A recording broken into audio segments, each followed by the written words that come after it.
Hemos estado considerando lo que el apóstol Pablo escribe a la carta a los Corintios, escribe a los hermanos a través de esta carta, y estamos en el capítulo 11 de esta primera carta a los Corintios. Y estábamos hablando en la última lección cómo los hermanos habían corrompido este mandamiento tan solemne y tan sagrado que es la cena del Señor. Ellos habían mezclado otra cena con el mandamiento de Dios. Y esa otra cena también estaba siendo causa de problemas y divisiones entre ellos. Y el apóstol Pablo, después de condenar su forma de proceder, ahora les recuerda la forma correcta en la cual debía de ser celebrado, recordado, conmemorado este sacrificio de nuestro Señor Jesucristo.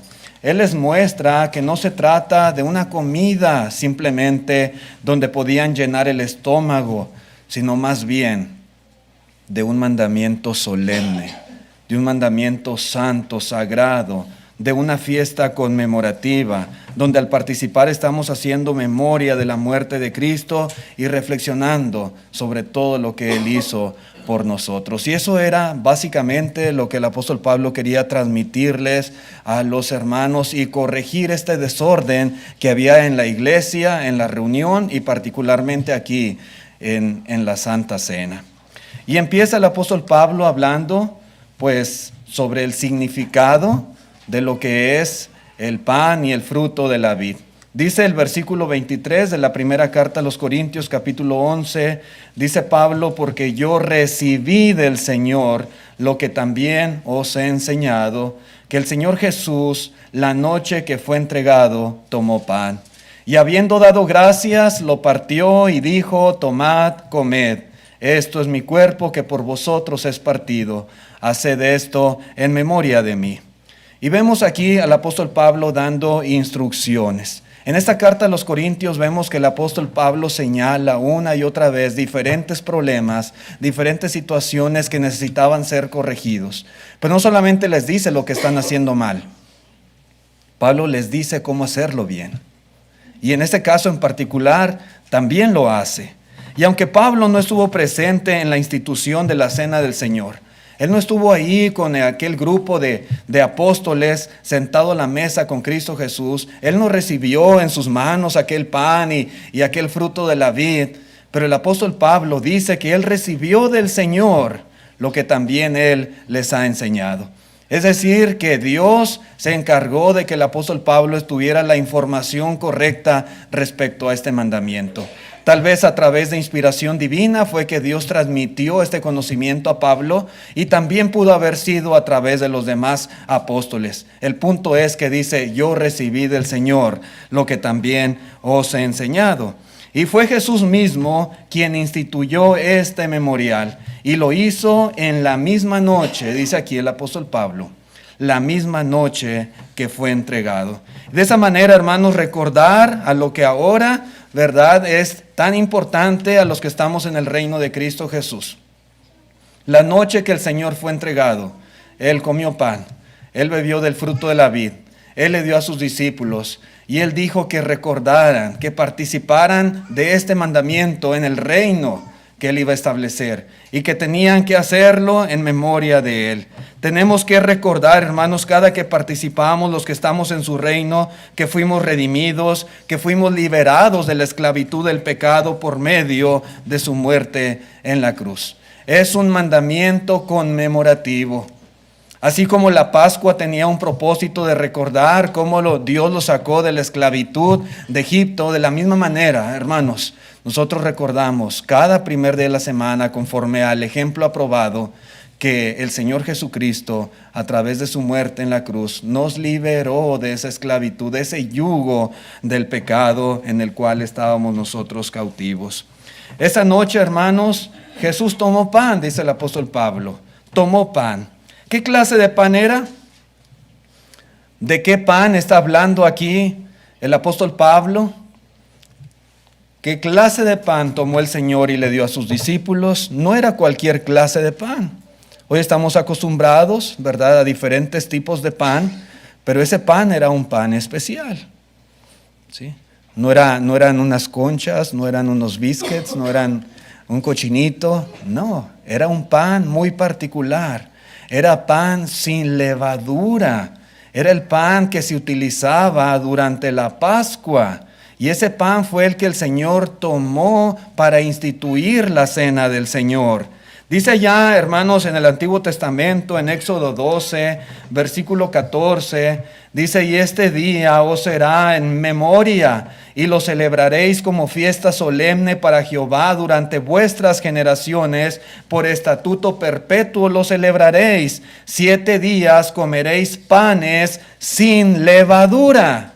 Dice: y así el primer día haréis que no haya levadura en vuestra casa, porque cualquiera que comiere leudado será el primer día, cualquiera que comiere leudado desde el primer día hasta el 7º será cortado de Israel. Estaba estrictamente prohibido durante la Pascua tener levadura en casa y comer cualquier cosa que fuera leudada. Tenía que comer pan, pero pan sin levadura, dice aquí la palabra de Dios.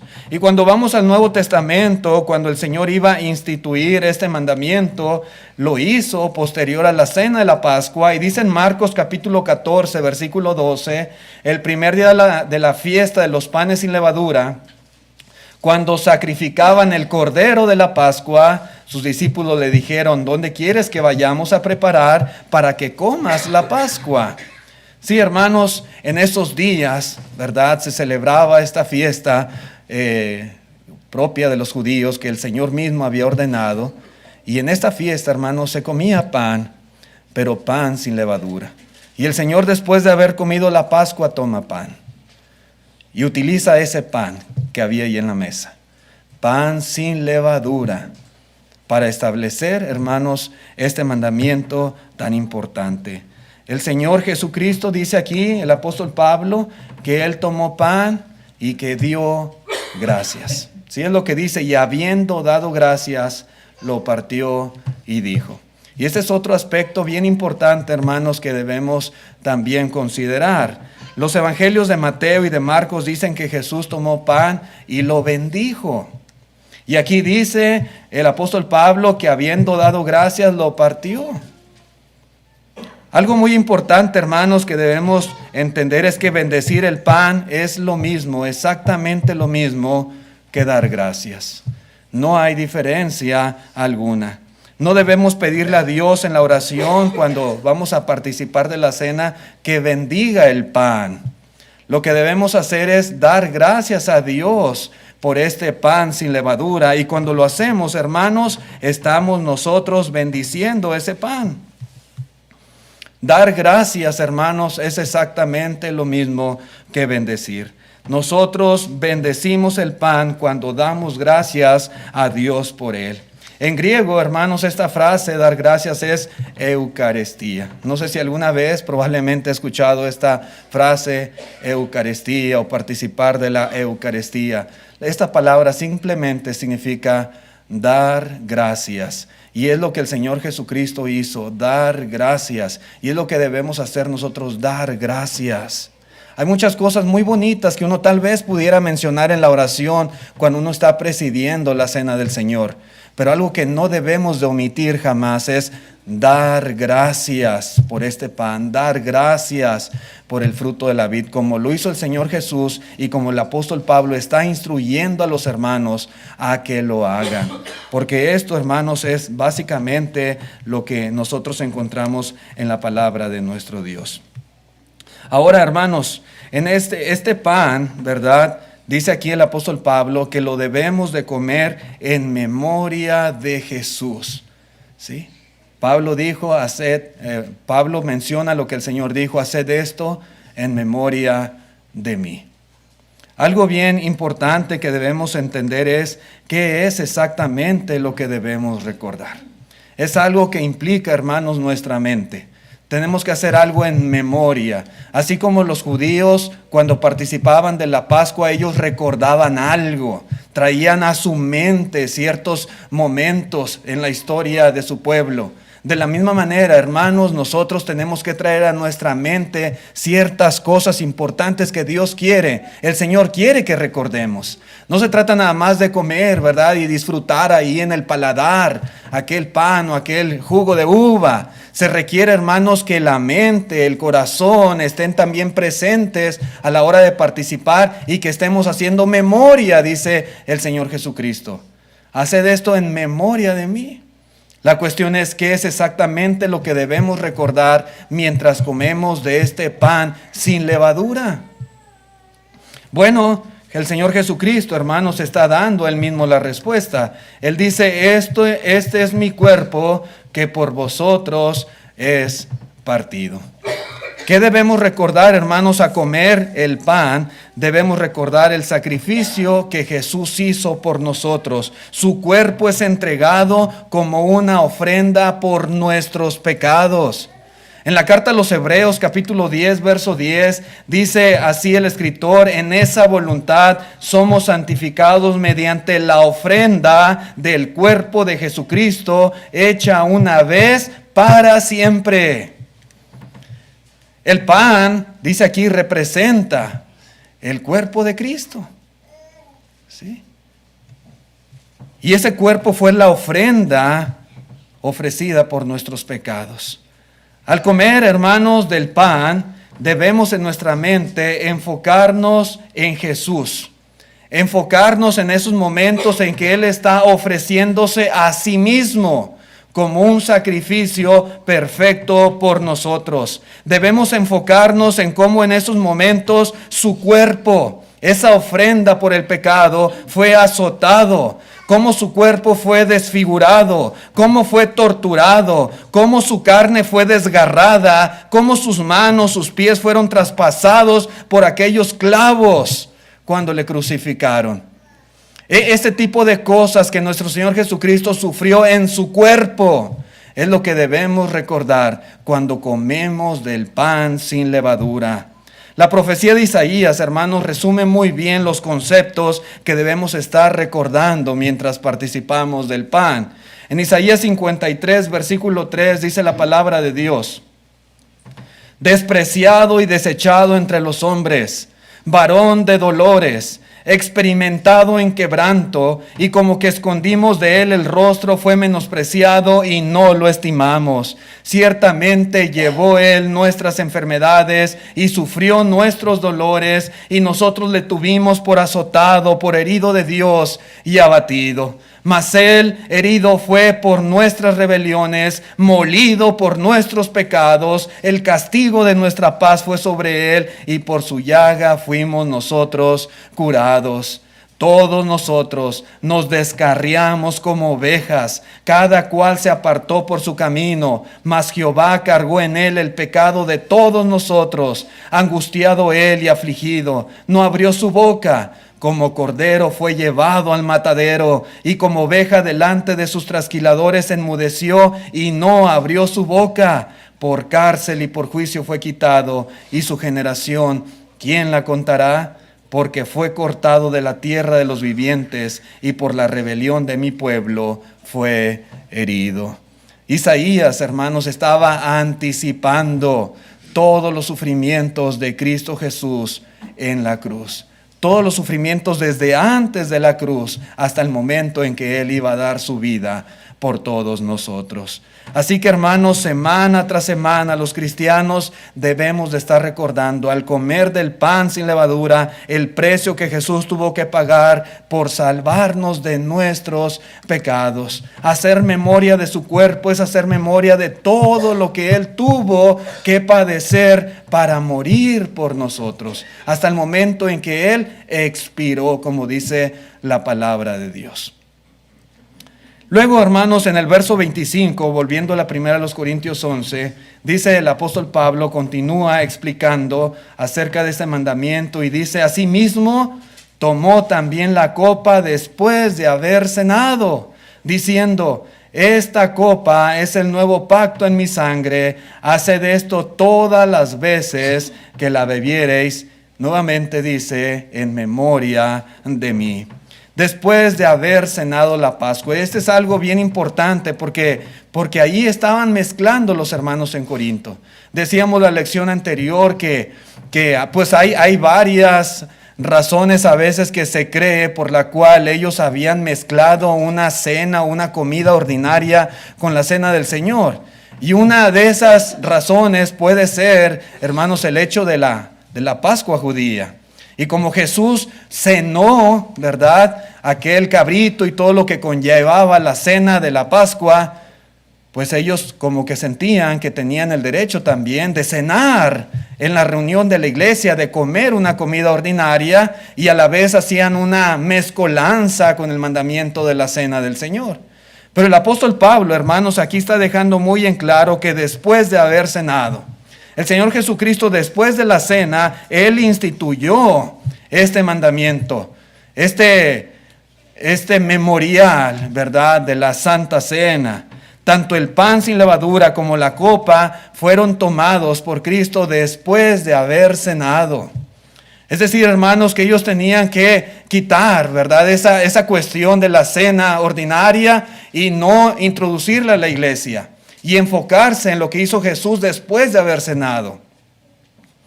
Pan sin levadura y el fruto de la vid.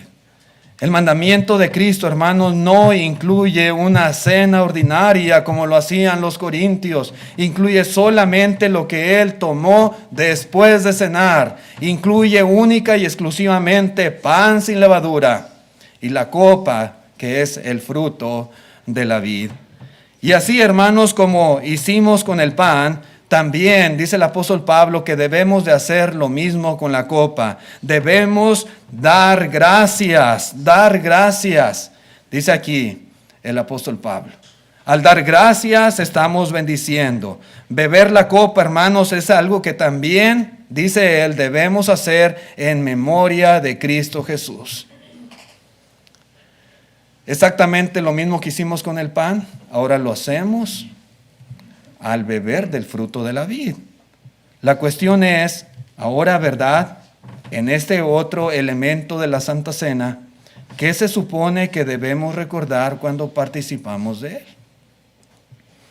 Ya comimos el pan, ya hicimos memoria, ¿verdad?, de Cristo Jesús siendo entregado, sufriendo, recibiendo torturas en su cuerpo por nuestros pecados. Pero ¿qué se supone que ahora debemos recordar al participar del fruto de la vid? Nuevamente decimos lo mismo, el Señor Jesucristo está dando Él mismo la respuesta aquí. Él dice, esta copa es el nuevo pacto en mi sangre. ¿Sí? El nuevo pacto en mi sangre. Frecuentemente, hermanos, decimos que la copa representa la sangre de Cristo. Y esto es verdad. Pero, hermanos, cuando participamos de la Santa Cena, debemos recordar y tenemos que hacer memoria en el contexto correcto de la sangre de Cristo Jesús.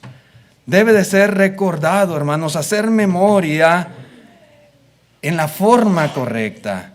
No es recordar simplemente la sangre líquida que fluía de las heridas cuando fue azotado, o cuando fue clavada aquella corona de espinas en su cabeza, o cuando fue crucificado, cuando aquella lanza le traspasa y dice que salió sangre con agua. No es simplemente hacer memoria de ese líquido rojo que sale del cuerpo de Cristo Jesús con diferentes actos de tortura que sufrió. Sí, recordar la sangre de Cristo, pero ¿bajo qué contexto dice aquí la palabra de Dios?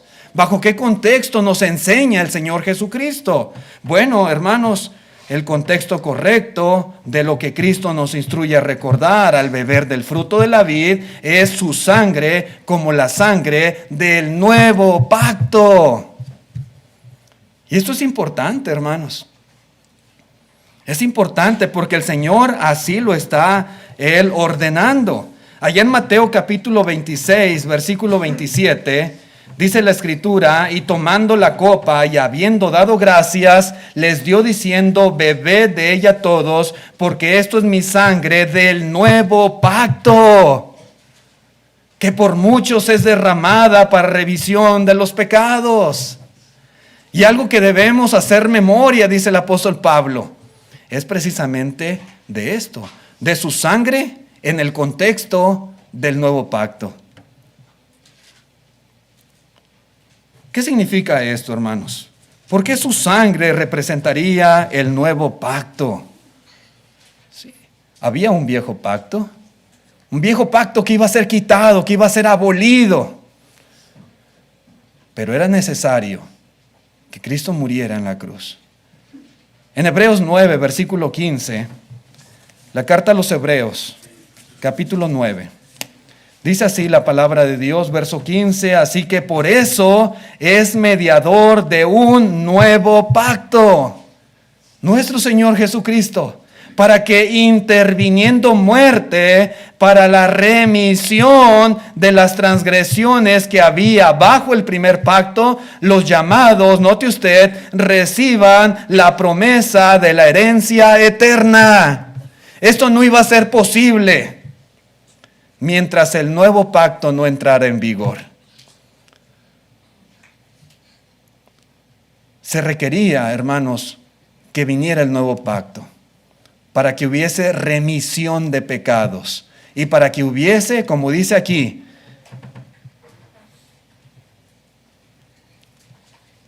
el recibir la promesa de la herencia eterna. Verso 16. Porque donde hay testamento es necesario que intervenga muerte del testador. Porque el testamento con la muerte se confirma, pues no es válido entre tanto que el testador vive. De donde, note usted, dice, ni aún el primer pacto fue instituido sin sangre. Se requería sangre para instituir este nuevo pacto. Aún, dice, el primer pacto se instituyó con sangre.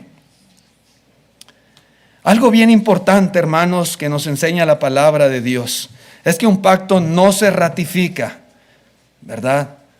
De cualquier manera. Se requería sangre.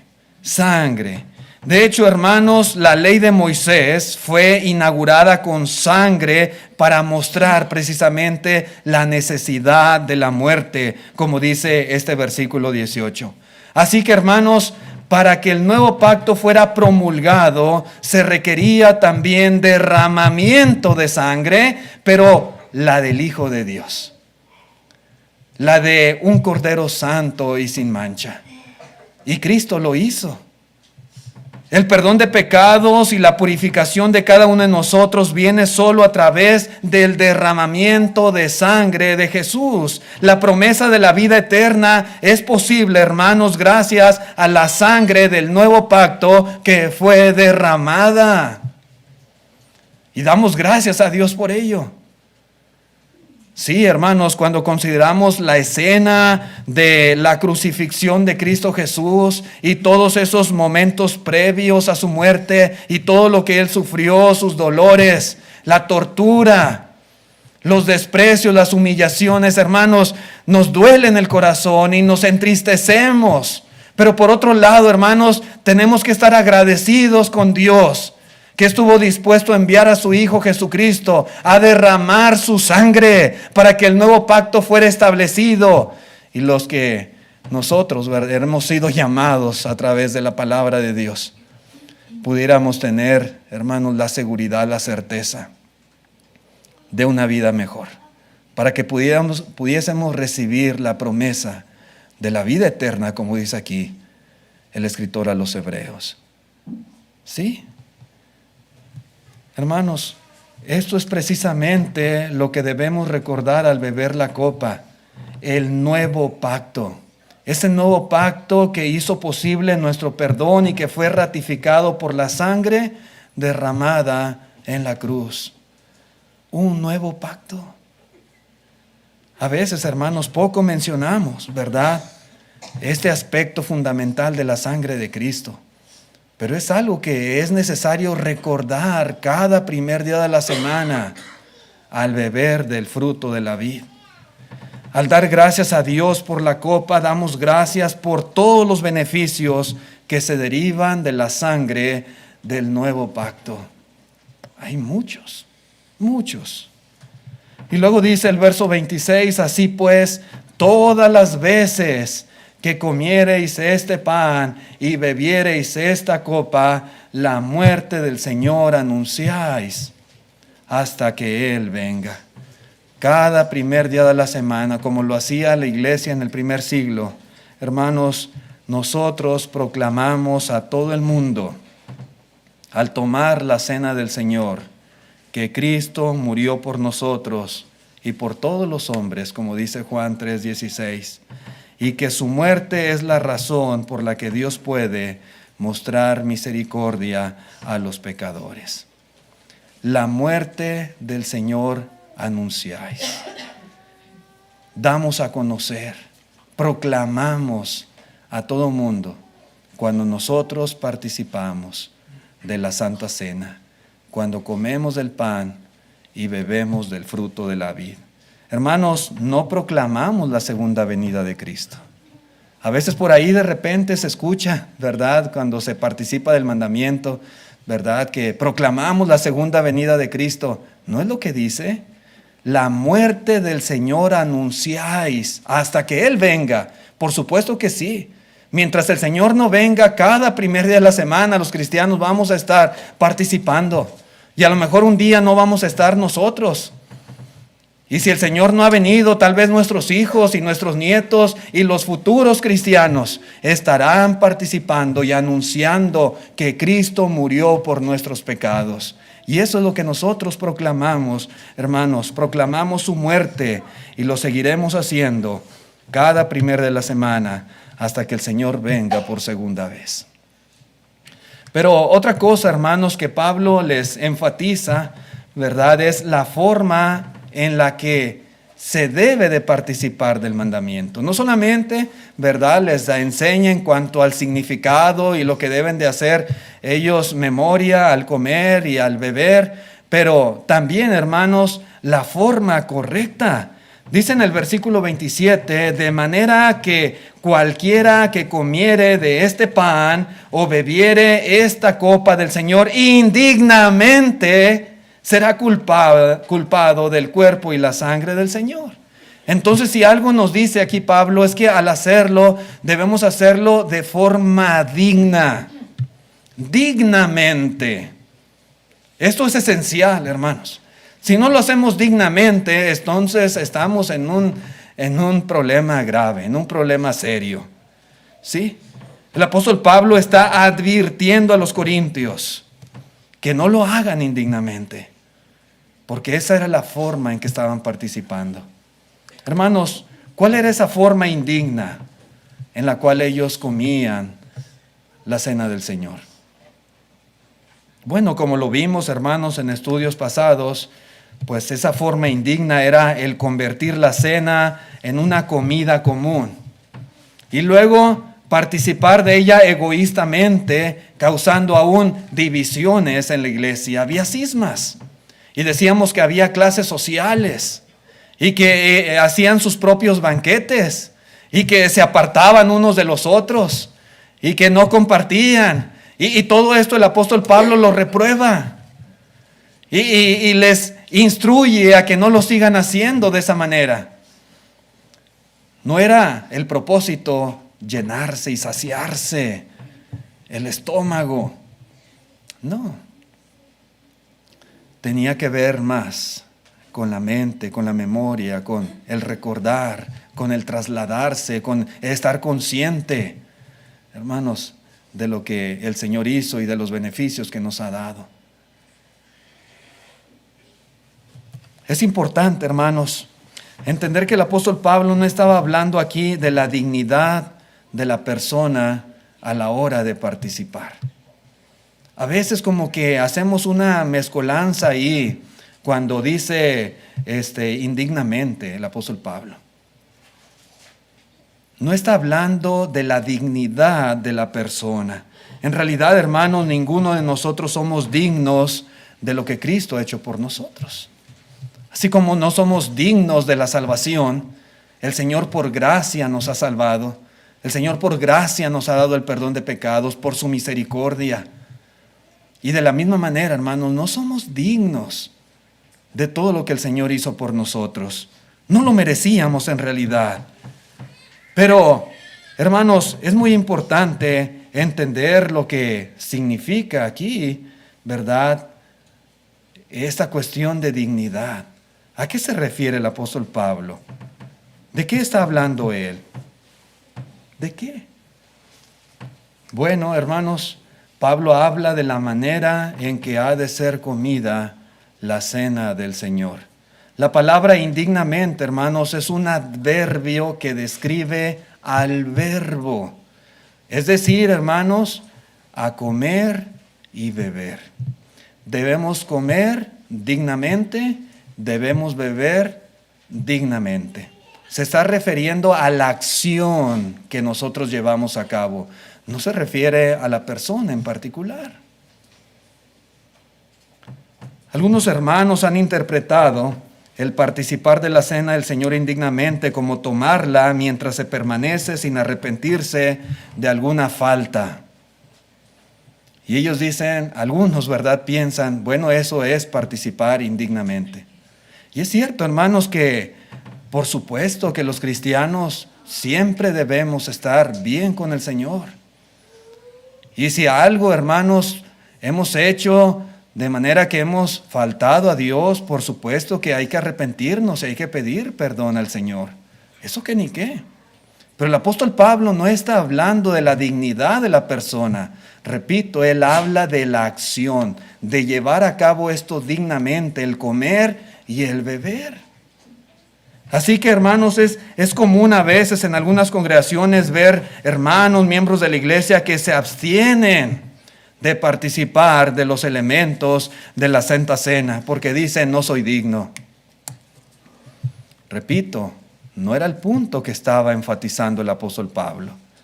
No participar de la cena del Señor por causa del pecado es cometer otro pecado más. Quien está preocupado por algún pecado cometido, por supuesto que debe de hacer algo para solucionar inmediatamente esta situación. Claro que sí. Sin embargo, hermanos, eso no significa que debe descuidar este mandamiento instituido por el Señor. Porque en realidad, hermanos, cada acto de adoración es importante igualmente. Porque a veces se piensa, sí puedo ofrendar, pero no puedo comer la cena. O sí puedo cantar, pero no puedo tomar la cena. Sí puedo hacer la oración, pero no puedo comer la cena. Porque una cosa sí y otra no. Pero repito, de hacer algo indignamente es en relación al comer y al beber. Ese era el punto del apóstol Pablo. De lo que habla el apóstol es de la importancia de comer la cena del Señor de cierta manera y no de ser digno al comerla. Por eso, hermanos, es importante que al participar estemos enfocados en el propósito del mandamiento y hacerlo en memoria de Cristo, en memoria del Señor.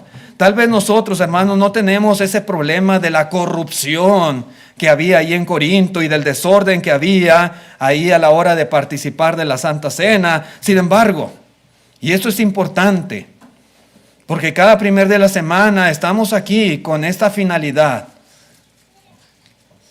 Hermanos, si durante la cena nuestra mente y nuestros pensamientos están en otros asuntos externos, si al comer del pan y al beber del fruto de la vida estamos deambulando mentalmente, si, hermanos, al llevar a cabo este mandamiento como iglesia no estamos concentrados, meditando, puede ser que estemos cometiendo el mismo error que los corintios y violando las instrucciones dadas por el Señor Jesús y por el apóstol Pablo en este pasaje. Puede ser, hermanos, que estemos haciendo lo mismo, comiendo y bebiendo indignamente.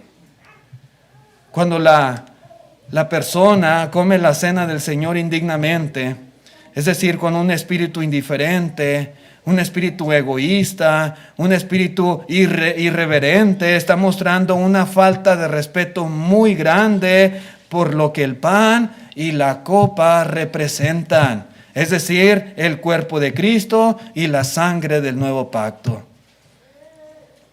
No es simplemente una falta de respeto a los que están a nuestro alrededor o simplemente a los elementos de los cuales estamos participando, sino lo que hay detrás de ello. Lo que esto simboliza, representa.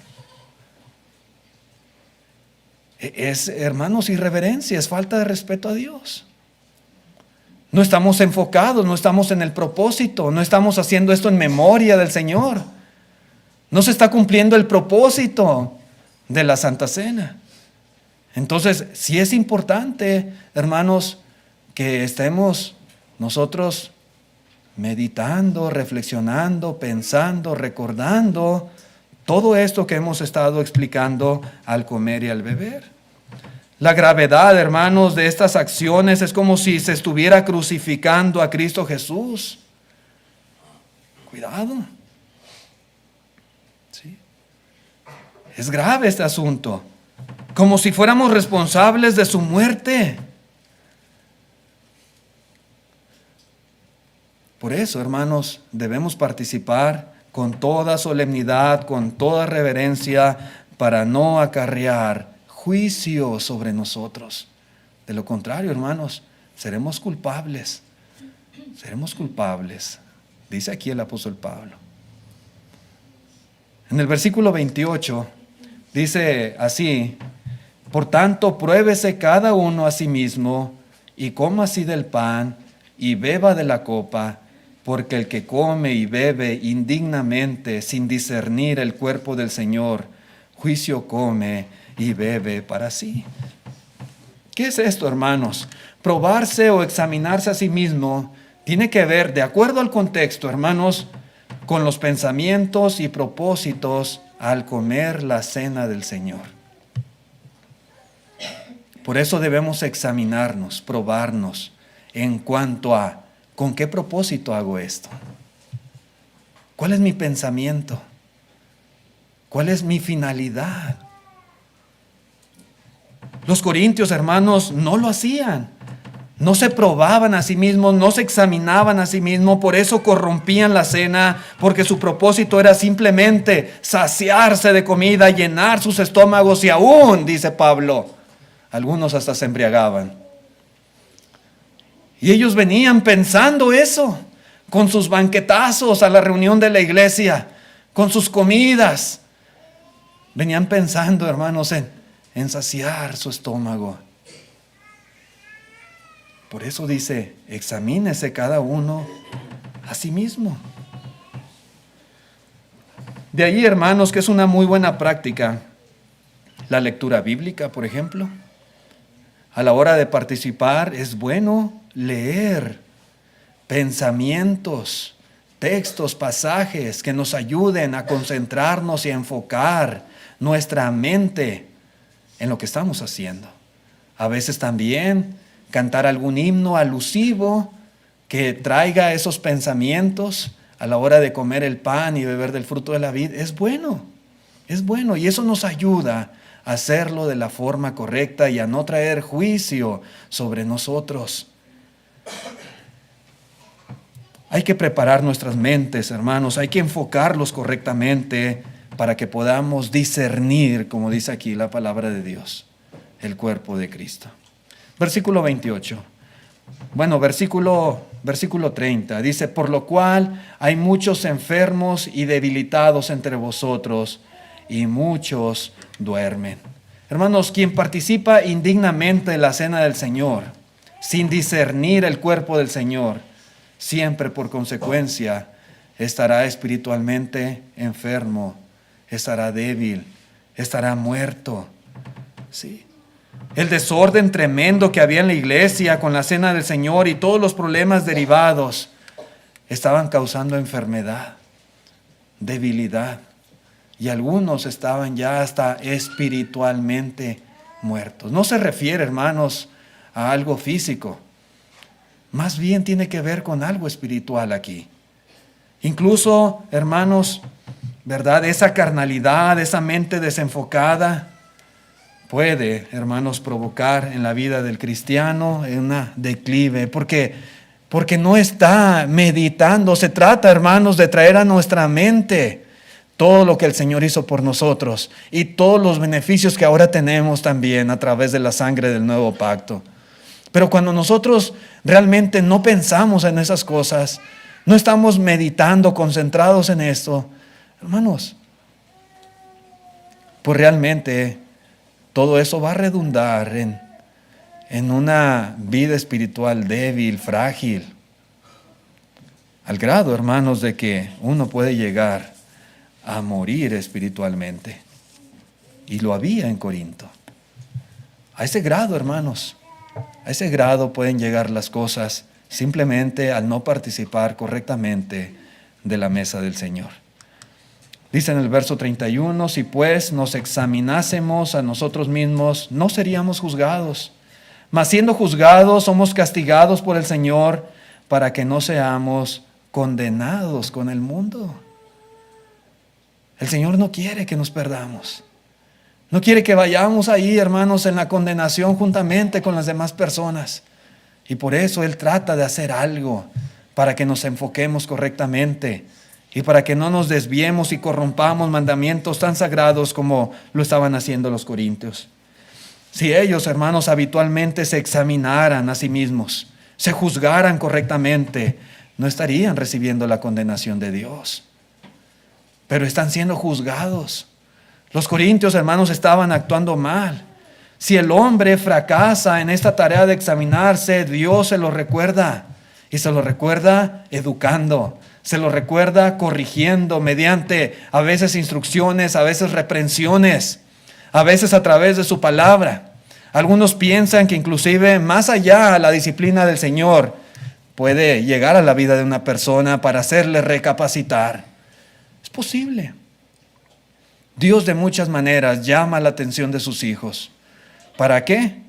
Para que no nos perdamos. Para que nosotros, hermanos, juntamente con el mundo, no nos condenemos. Si el hombre no aprovecha esta disciplina del Señor, estas correcciones, estas instrucciones que el Señor le da, pues no le queda otra más que ser condenado y sufrir con el mundo el juicio del que Dios quiere preservarnos. Hermanos, esa es la única. Entonces, Dios nos habla y Dios nos exhorta a través de su palabra. Lo hace. No pensemos que porque no tenemos los problemas que tenían los corintios, esta exhortación no es para nosotros, es para nosotros. Y cada primer de la semana participamos de la cena del Señor. Y hay que siempre, hermanos, procurar hacerlo dignamente, correctamente, aprendiendo a discernir el cuerpo del Señor, haciendo memoria de lo que Cristo quiere que recordemos, comer dignamente en todo sentido. Dice en el verso 33, así que hermanos míos, cuando os reunís a comer, esperaos unos a otros. Si alguno tuviere hambre, coma en su casa, para que no os reunáis para juicio. Las demás cosas las pondré en orden cuando yo fuere. Sí. Y esto lo dice el apóstol Pablo por todo lo que hemos explicado de la problemática de la corrupción que había ahí en la iglesia. El punto es que ya no debería de haber acepción de personas, ya no debería de haber divisiones, ya no debería haber cismas entre ellos por las clases sociales o algún otro motivo que los estuviese separando y les impidiera estar juntos, unidos para participar de la cena del Señor. Debería haber unidad entre ellos. En la iglesia de Cristo no hay diversidad de estatus. No hay de que yo como con estos y aquellos con estos otros y aquellos que coman aparte con aquellos. Debemos ser unidos. Y cuando nos reunimos como iglesia, participar de la cena del Señor sin acepción, sin nada que nos separe, sin nada que nos divida. Tenían que derribar todas esas barreras que tanto estaban afectando a la iglesia y tenían en perfecta unidad y armonía que participar de la cena del Señor. Y hermanos, como termina ahí diciendo el apóstol Pablo, si les daba hambre, porque nos da hambre a veces cuando estamos en la reunión de la iglesia, la instrucción es coma en su casa. Coma en su casa. Pablo no les dice, miren, pueden seguir comiendo en la reunión de la iglesia, no hay problema. Es más, si quieren pongan un comedor ahí al ladito, pongan la cafetería, No hay problema, pueden seguir comiendo. Nada más hagan una distinción, ¿verdad? De aquella comida y la cena del Señor. No. 2 veces enfatiza Pablo en este capítulo. Si alguno tiene hambre, come en su casa. A veces el domingo en la mañana, pues por las premuras y alistando los niños y bañándose y planchando y a la carrera, ya no alcanzamos a almorzar, a desayunar. Estamos aquí y empiezan las tripitas a gruñir, ¿verdad? Y como que, ay, ya hace hambre y el sermón se está alargando y ya quiero comer. Hermanos, eso es normal hasta cierto punto. Pero en la reunión de la iglesia no venimos a comer. Venimos, hermanos, a adorar a Dios. Y la Santa Cena no tiene el propósito de saciar el estómago. Saliendo de aquí, vamos a comer, vamos a cenar, nos juntamos, ¿verdad? Si a veces varias familias o nos vamos al restaurante y perfecto, muy bien. Eso es lo que el apóstol Pablo dice que hagamos. Pablo desaprobó esta innovación de la iglesia de llevar comida, ¿verdad?, a la reunión, esta corrupción de los corintios, y exhorta a los hermanos, ¿verdad?, a hacer una separación de la comida ordinaria, ¿verdad?, y separarla de la reunión de la iglesia y llevarla a su casa. Y ahí en la iglesia, comer y beber, ¿verdad?, el pan sin levadura y el fruto de la vid durante la cena. Nada más, para que no coman para juicio, para que no sean condenados por hacer indignamente, de forma tan irreverente y respetuosa, un mandamiento tan solemne y tan sagrado. Bueno, y aquí termina, hermanos, la instrucción del apóstol Pablo a los Corintios en el capítulo 11 en relación a la cena del Señor. Continuaremos, hermanos, con otros aspectos muy importantes que el apóstol Pablo enseña a la iglesia, ahora con la unidad del cuerpo, y vamos a continuar aprendiendo de esta hermosa carta, ¿verdad?, con tanta enseñanza que sin lugar a dudas puede ser de mucho beneficio para nosotros también. Vamos a cantar un himno de invitación. A través de este himno invitamos también a los amigos visitantes. Yo sé que el tema no fue enfocado, ¿verdad?, a la salvación o al plan que las personas necesitan obedecer, pero en pantalla tenemos ahí un plan que Cristo Jesús ha establecido para toda persona. Cualquier hombre, cualquier mujer puede ser salvo. Usted puede beneficiarse de esa muerte de Cristo Jesús si usted hace eso que está en pantalla. Si usted cree en el Señor con todo su corazón y le confiesa delante de los hombres, si usted se arrepiente de sus pecados y usted es bautizado, el Señor le perdona sus pecados. Si quisiéramos que usted venga a la obediencia del Evangelio. Si hay alguien en esta tarde, pues hoy es el día de salvación. Le invitamos a través del himno que nuestro hermano va a dirigirnos.